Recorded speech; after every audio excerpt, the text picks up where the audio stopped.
ले अइले तुहारे हो लागे रे पुरान भसुर ले अइले तुहारे हो लागेला पुरान परमामेंट नौकरी वाला पापा खोजेले दामाद परमामेंट नौकरी वाला पापा खोजेले दामाद दीदी के लहंगा लैला भसुर हो लागेला पुरान दीदी के लहंगा लैला भसुर हो लागेला पुरान सुरा लागे बाबा कलोल माड़ो में अइला के बाद भसुरा लागेला बकलोल माड़ो में अइला के बाद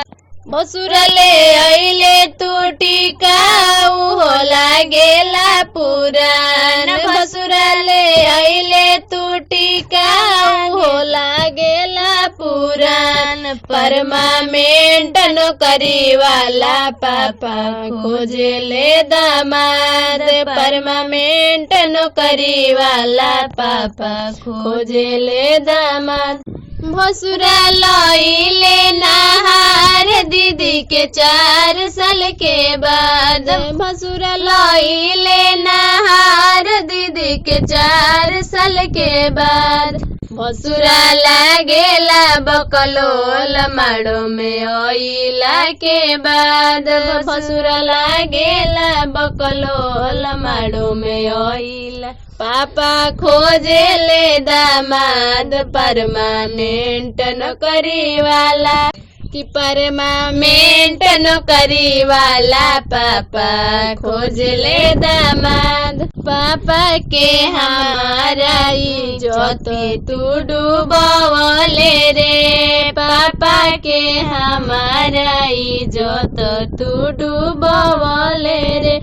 मड़वा में हरावा पितरिया चढ़वले रे मड़वा में हरावा पितरिया चढ़वले रे भसुर गोइल